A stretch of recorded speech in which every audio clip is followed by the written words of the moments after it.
मैं फिर कहूंगी अंजना जी, भारत एक लोकतांत्रिक देश है। संविधान ने अधिकार दिया है। 140 करोड़ की आवाज, राय, विचार भिन्न हो सकते हैं, कुछ भी, लेकिन अंतिम फैसला कहां होता है, कौन लेता है? आज आप पाकिस्तान की बात करें, चीन की बात करें, अंतिम फैसला होता कहां है इस देश का? संसद में होता है।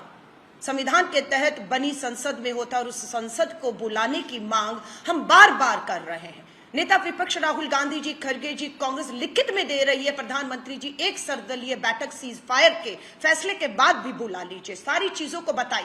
वो प्रधानमंत्री जी सर्वदलीय बैठक की अध्यक्षता से क्यों डर और भाग रहे हैं? सवाल आज देश की 140 करोड़ जनता पूछ रही है कि लोकसभा नहीं बुलाई जाएगी, इस लोकतांत्रिक देश में चर्चा नहीं कराई जाएगी तो चर्चा होगी का? अंतिम फैसला तो वही होगा ना। वहां पर सच्चाई आनी चाहिए कि आज डोनाल्ड ट्रंप बार बार चीख के देश और विदेश में दावा कर रहे हैं कि सीज फायर ट्रेड का डर दिखाकर उन्होंने करवाया है हमसे। पाकिस्तान और भारत को एक ही तराजू में तोल डाला पाकिस्तान, अमेरिका ने, जो भारत को, कांग्रेस को मंजूर नहीं है। लेकिन प्रधानमंत्री जी खामोश है, चुप है। हम पूछना चाहते हैं, चीन को लाल आंख करके दिखानी थी, आज हम पर जितने मर्जी आरोप लगा दीजिए। नेहरू से लेकर गाली देना शुरू होते हैं, इंदिरा जी, राजीव जी, राहुल गांधी, गाली दीजिए, पर लाल आंख करके आज पिछले 10 सालों से आपको दिखानी थी और आपने लाल आंख नहीं, लाल कारपेट बिछाया, झूले झुलाए।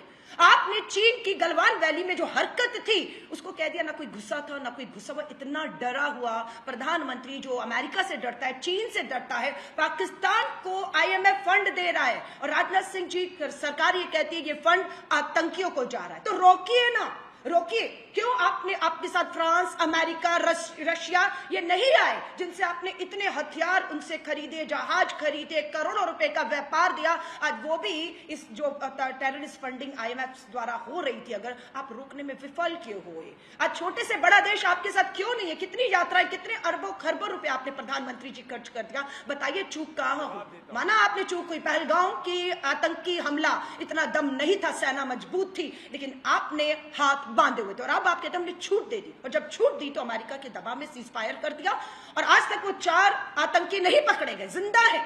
जयशंकर विदेश मंत्री कहते हैं वो जिंदा है, तस्वीरें जाहिर कर दी है, वो देश में है, वो पाकिस्तान में कहां है, हम उनको खोज रहे हैं।